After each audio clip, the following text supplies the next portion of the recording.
Michael Robson. Michael is from Fugro. He is going to talk about data quality management. Please welcome Michael. Thanks, John. I'm going to speak today on the data quality management programs and documents that most of you have worked through in this last year. All of you have submitted them, I presume.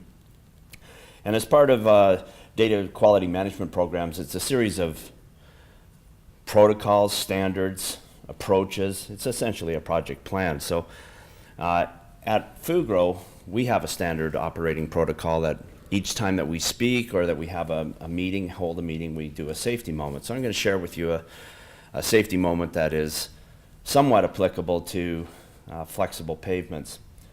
A number of years ago, I was at a client golf event during those times when we could actually take clients out and enjoy a day. And I had taken my golf bag out of the cart, set it on the ground, and when I was bending down to change my shoes, I stepped on the towel that I used to clean my clubs, and I went headfirst into flexible pavement. So the takeaway from there is that flexible pavement doesn't always bend, but you will usually see some type of cracking. This moment, I took 40 stitches in my head and I had to have some of my scalp glued back on. Things do crack.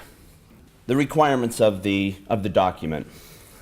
I think that the FHWA has done a really good job in at least defining what those requirements are.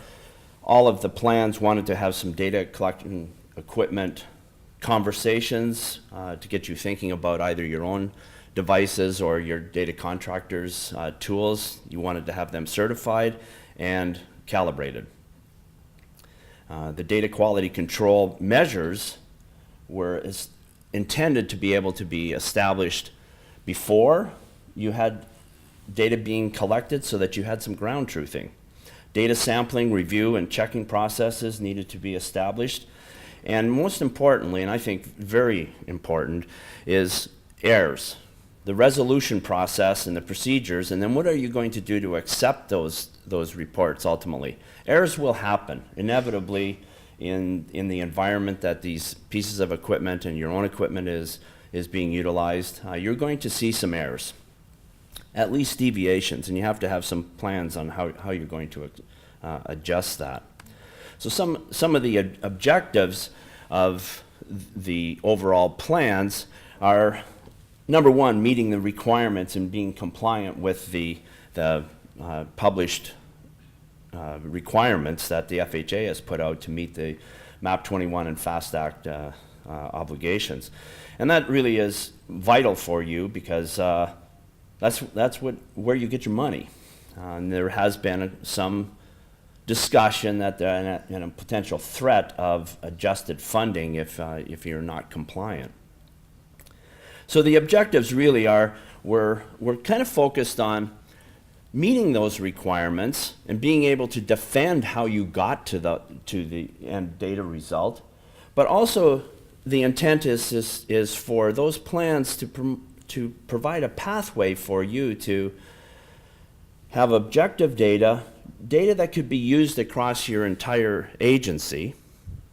You want to be able to do, as David had said, the report to FHWA, but more importantly, I've heard almost without exception, every one of you have a different pavement management program that you're actually taking that data set that is coming from the automated tools or your data collection contractor, and you're massaging that to meet the needs of your predictive pavement management tool.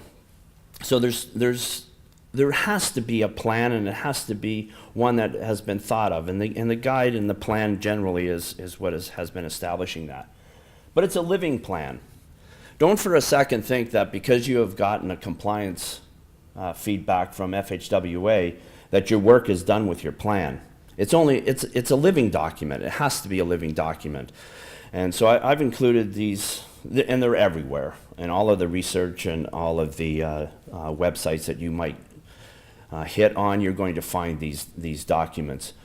I bring it up here simply because I think you always have to kind of revisit the protocols that are established. I think you have to take a look at what has taken place in the data collection year that you're involved with, and where can you improve. And without exception, you should be making that documentation or those adjustments and documenting them. Because we are, at the DOT level, in a complete white hair, gray hair tsunami. Everybody is retiring. Caltrans has 20,000 people, and they are actually in a situation where they could be as close to having 60% of their staff is eligible to retire. Could you imagine?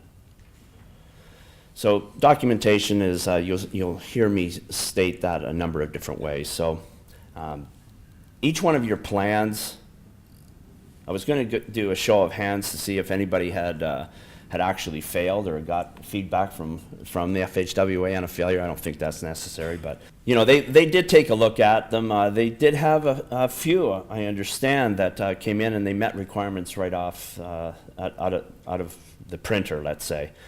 Most had some forms of minor revisions that were requested. A lot of those revisions were associated with the detail with respect to your plan for your quality control and your selection of control sites. It wasn't ever intended to be just a copy of the guide and the template that they had established. It really needed to be unique to your circumstances. An example is in talking with Louisiana. One of the things that they brought to my attention, which I thought was pretty astute, is that they had established that there would be a project within each one of their data collection cycles, which was to ensure that they actually do track wheel track cracking and have always tracked wheel track cracking. However, theirs was at a 36-inch size versus the 39. Now, you could sit back and say, what's 3 inches?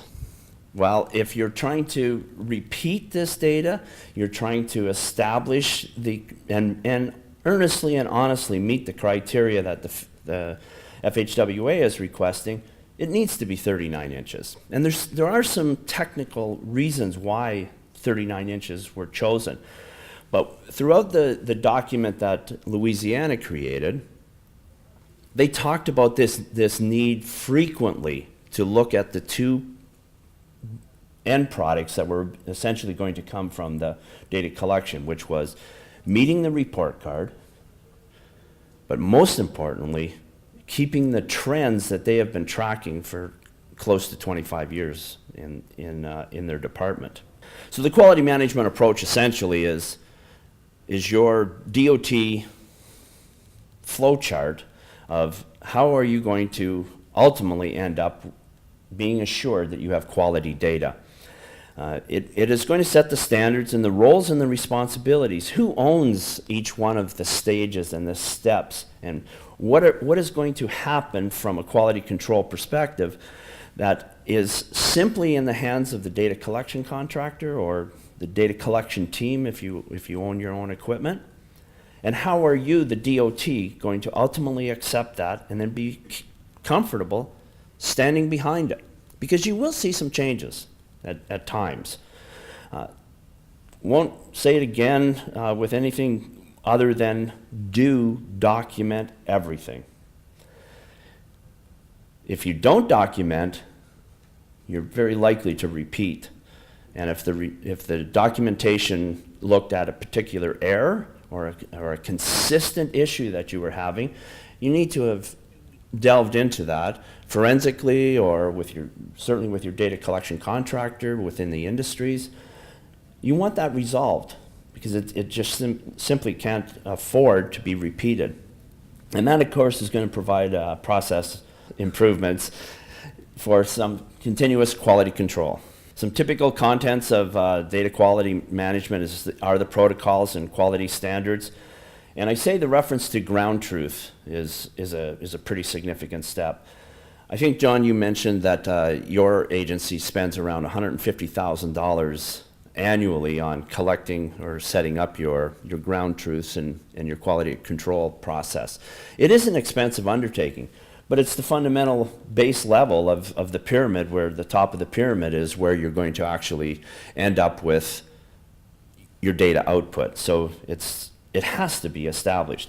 And as part of this quality control process, you want to have your equipment and or your data collection process quality controlled before it starts collecting mile one, during your data collection process, and of course after. So entry and exit and full exit controls or full data collection controls. Agencies that are taking a hard look at how do we ensure that we have repeatable and consistent data year over year are utilizing typically some type of exception log. So every year you're going to be collecting data in some situations, and we have in the West here we have a lot of rugged terrain and coastal environments. There will be times when you have to deviate from the lane. But it doesn't mean that data is not valuable to you, but you need to know when that deviation takes place, so you have to build in some mechanisms to be able to defend those types of things. Once again, the roles and responsibilities of each one of the groups with respect to each one of the steps in your plan. It doesn't hurt to go over that a number of times during your data collection season. Some of the protocols and quality standards, you've all seen them. They're included in almost every single one of the plans that I have either read or had some opportunity to provide input. I don't need to go over them. But a takeaway here is that all of us are pretty comfortable and very happy with the consistent trends that we've had with IRI. We've all been collecting that for a very, very long time. We're less comfortable with the protocols and the historic trends on the new measures for rut, faulting, and percent cracking. Some agencies just simply have, in some cases, haven't even collected that information previously. And so to be able to do a validation and a verification, you have to have some great ground control and entry, exit, and during data collection along the way. So when you're talking about quality control measures, I'd like to talk a little bit more about the consultant side. How do you ensure things such as completeness and accuracy and repeatability? And when do you make a change to your approach to ensure that as a contractor you're delivering the appropriate set of data? So it's being timely on your calibration and your certifications, making sure that your sensors are firing within the appropriate ranges and that there's no systematic issue happening, and that is all really part of the control sites. As a contractor, from our perspective, we set up our own control sites and we run those intermittently throughout a job just to ensure. When we have multiple pieces of equipment on site, we do redundant data testing, just to ensure that each piece of equipment is consistently and accurately collecting data. And we do that on a fairly regular basis, weekly, monthly, and sometimes it's mandated weekly. From some clients' perspective, monthly is enough, because there is a requirement for the client. Well, if they are asking you to do that, you would hope that they're going to take the time to actually look at it. Some examples of some quality control measures for completeness checks. Don't leave the field, and don't try and submit your report with large gaps. It's going to come back to you. So network coverage and then the segment-based coverage is pretty important. Making certain as well, most of the data that is being presented is relational tables. Certainly, somebody within your organization should be able to go through those relational tables and determine where there's blanks, where there's nulls, where there's missing elements. There's metrics that tell you if you've collected 10 or 20 terabytes of data that you should have a certain percentage of that should be images, a certain percentage should be your roughness files that might be used. So you've got some metrics to be able to see whether or not the data is actually comprehensive. The range checks.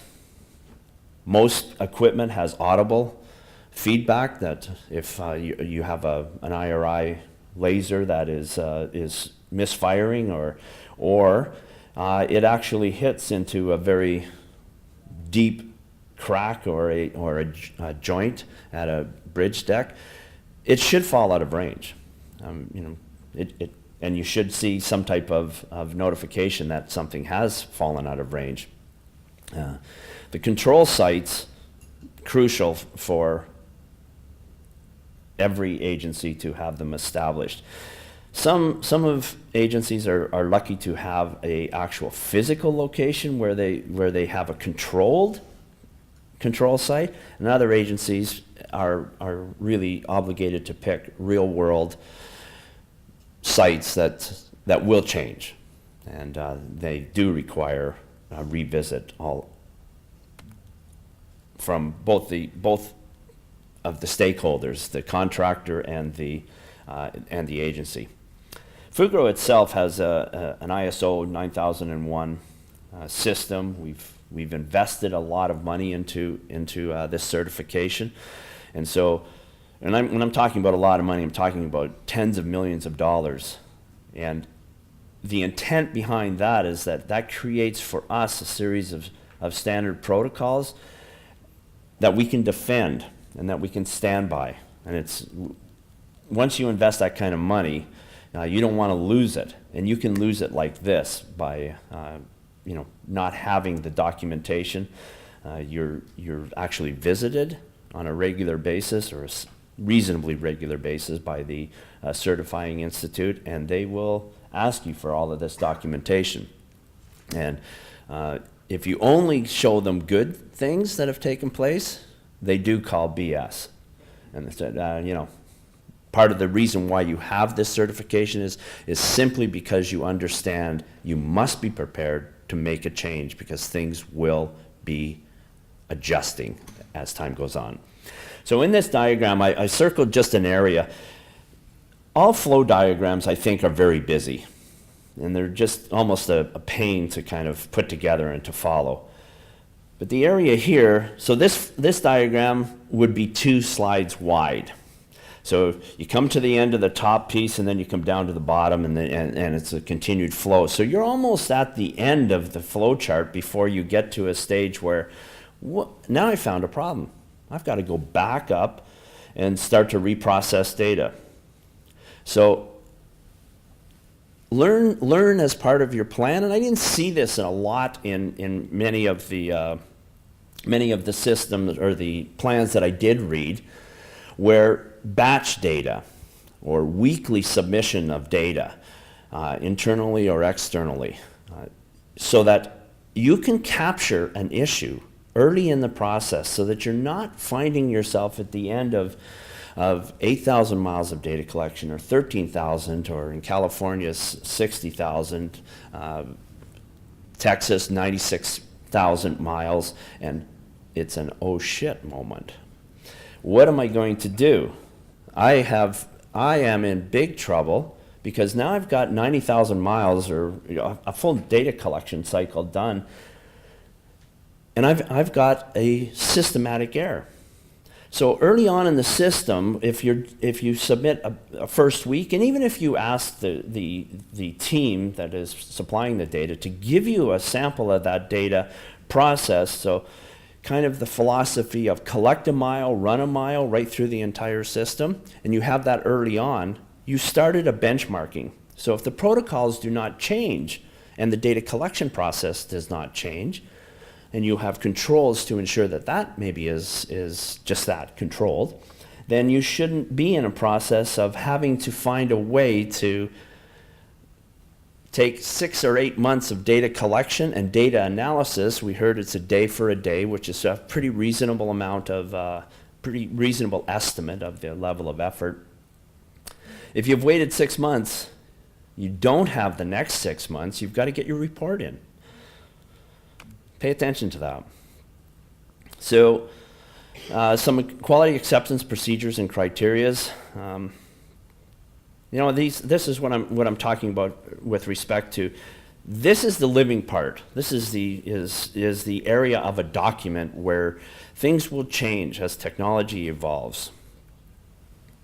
We heard equipment is pretty sophisticated. It collects a lot of data at highway speeds, and it's technology that is constantly evolving. But it drives on the road. So there are going to be changes. Have a way to have that electronically documented, electronically tracked. I'll share with you quickly and briefly what it is that we provide to some of our clients, and we found that it is an interesting and useful tool for them. It's an exception log. So as part of the collection, anything that we find that is a deviation or a change from either the LRS or from, we're getting a lot of IRI spikes, sometimes on non-NHS local roads or a non-interstate environment. You have a lot of IRI spikes. And what do you want to do with those? Lane deviations, length changes. We give them the ability to actually go to a web-based tool for them to actually have the ownership of accepting either our solution for what should be done, or at least an agreement as to what needs to be done and what will be documented. So some of the challenges that I'm going to try and be honest in and talk about with respect to the plans is that equipment certification. The question really is it the responsibility of the contractor, the manufacturer, or the agency to ensure that certification is in place?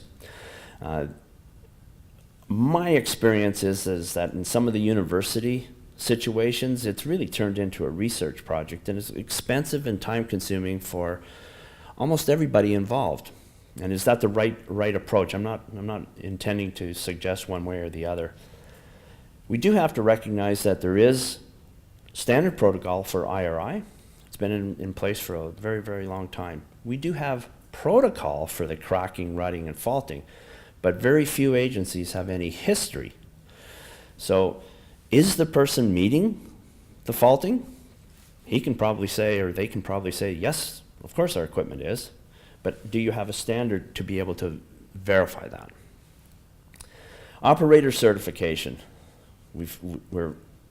For this whole week, we've heard that staff, we don't have good training, we don't have this, we don't have that. It's real. It is very real. And certification for operators within the vehicles, that's very rare.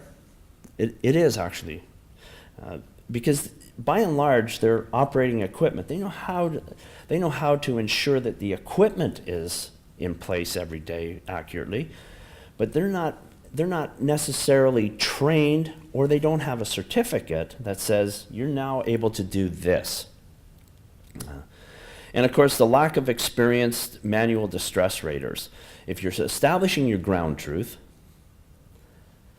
and it's something that you're going to hold your contractor or your own workforce accountable for, if you don't have the training or the experience to recognize defects, to recognize how do we set up this 39-inch wheel path, where do we take those measurements from, what constitutes a crack, and quite frankly, from district to district, I know that there are differences. Some agencies that I've had the pleasure of working with, I can take their manual, their distress manual, and I can go to 4 districts, and I can almost assure you I can get a different answer for what a ravel is, and oftentimes even what is a fatigue crack. And I've had people get out of their vehicle and say, yeah, if we call this a ravel, every single road would be high raveling in this district. This is not a ravel to us. But if you follow what the description in their distress manual, it is clearly a ravel. So that's just a reality that's out there. And that really falls into the same process or the same description as establishing your ground truths. You know, the two of them kind of overlap. So reproducibility, vehicle-to-vehicle comparison, and year-over-year comparison, there are going to be some changes. It's not a perfect world with this equipment. It just isn't. But how do you compensate for that? Ask and require some redundant data collection so that you can compare data from vehicle to vehicle. I don't believe yet today that the resolution for faulting, I don't think that that's achievable all of the time. It's achievable in certain environments, and when it's really, really good, if you want to call such a thing as faulting good, but when it's really definable, I think you can measure it pretty accurately and potentially within this 0.01. But when faulting is kind of erratic, and it is erratic, you know, a fault just doesn't occur, and now all of a sudden you've got a very even shift of panel to panel. You do have some changes, you do have some spalling that takes place typically around the fault, and those all start to make it very difficult for you to go out, close a road off, and make a measurement and find that the equipment has identified it within 0.01 of an inch. That's tough.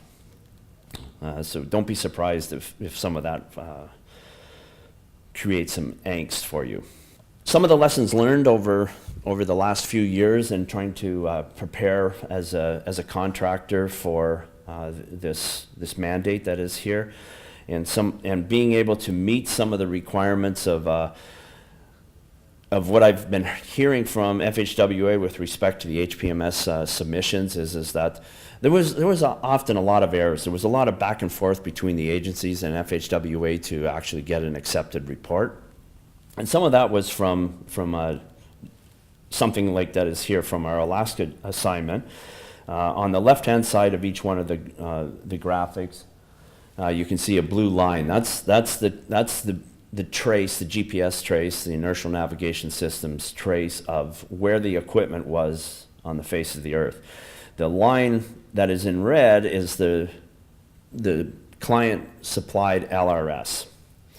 And through some geospatial analysis, which I'm not going to say you should mandate, but it really, today's technology, it is something that should be taking place. So on the right-hand one on the very top, you'll see that there's quite a deviation. And that's the thing that has blown up the HPMS reporting and given everybody headaches. So here's a way that this would be kind of the process from an exception report. You would have your video capable. That should have been identified as an exception, only because the length of the segment will have changed. So here is the image, and you can see towards the middle where the new bridge is that there's the old road bed. But that has not just been replaced this season. That's got significant growth on it. So this LRS issue has been in that Alaska database for some time. So by having that kind of toolkit available to you, you can improve your first-time submission of your HPMS report. So some of the advancements that we all should be aware of and looking for, lasers. That's the IRI standard, correct? Well, it was once a point. We were all comfortable with that. Then most recently it's gone to a 4-inch footprint, which is, we can say as contractors and equipment manufacturers that there is some change. In certain pavement conditions, you will see a smoothing of your IRI output. It's a difference, so you have to be prepared for some of that. And now with 4,000 or 5,000 points across an 11-foot, 12-foot lane with the LCMS systems and you know, some of the other products that are in the market, full profile lines are being used and being evaluated, and TTI is making big strides in trying to get profile from a full 4,000, 5,000 point set of data. With the requirement of interstate roads being obligated to collect data on them on an annual basis, there are some real world challenges, certainly from the contractor's perspective, because some agencies only do collect data biannually, or they don't necessarily, their history had not been to collect interstate data every single year.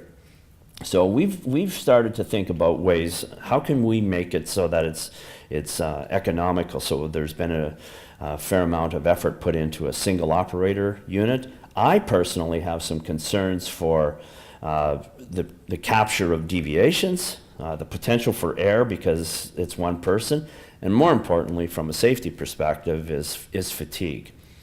I mean, you know, the importance is to start your day, collect data as long as you can. And if you're doing that day in and day out and by yourself in a truck, you could be talking to yourself by the end of the first week. So portable units in a box is very real. So our Alaska contract and British Columbia is another example, and some of the other areas. You have to actually put your equipment into a plane to get to some of these islands that you collect 4 or 5 miles on. And so your obligation is 16 inches by 16 inches by 4 feet. So you have to put a profiling device, cameras, tools, all inside of a box that'll fit inside the plane. Machine learning is out there. It's going to hit the market at some point in time. We ourselves collect 250,000 miles of data. We have annually, we have a massive amount of data that can go into a machine learning process. You know, we heard the other day about being able to use cores. AWS now, it's now just a tap of a set of numbers on a phone, and we can quadruple the number of processors that we actually have by doing it through the web. So just to give, in closing, just to give kind of a concept of how you need to be prepared, more defense of making sure your document is a living document, think about the technology. MAP 21 sort of hit us around 2012. Extrapolate that 10 years, that's 2022, which is really just right around the corner. But if you look at 10 years ago, 11 now, in June of 2017, the iPhone hit the market. So 10 years ago, that same time frame, we all have a smartphone in our pocket and the power of it. That's how technology is exploding and accelerating. It's exponential. So we will see as an industry a fairly significant change in all of the technologies that are being used to collect the data. Your documents will morph and change, and many of the items that are a challenge today may go away, just opening the door for additional and new challenges. So with that, my next slide is perfect, which is there is no next slide, so there's no questions. So what do you see the role of a manual data, like a verification as a part of quality assurance? Is it needed, not needed? If needed, how much? I'm sorry, for the verification of what? Like the, quality assurance of the data collected by means of like manual methods or a manual survey. Is it needed, not needed? If it's needed, like how much it should be done? You're from British Columbia, right? Yes. Yeah, so it is needed. If you're going to be collecting data that you're going to validate, accept, then you will want to have some type of measure to ensure that the data that you're receiving is correct. And in British Columbia, you use blind sites. So the contractor has to drive over the road, they submit their travel plan to the ministry on an annual or a daily basis, I should say. And when they've traversed over top of a control site, which your staff have gone out and rated according to the manual. And they have a series of distinct measurements that they make, and that's the kind of, those are the checkpoints for the ultimate delivery of your provincial data. So it's very important. It's done, in your situation, it's done on an annual basis at the beginning of the data collection cycle. And then there's, so you have to pass those sites initially in order to get the authorization to proceed. And then as you travel over the blind sites, you get a phone call and it says you've gone over kilometer X to kilometer X plus 1. You have 24 hours to submit that data, and it has to meet the requirement or the job shuts down. So it's vital to have and to follow for both the contractor and your team, because if the contractor submits something, they're hoping and trying to ensure that that's correct. If you're going to refute it, you have to have that guide and to be able to validate and ultimately accept that and allow them to continue to collect.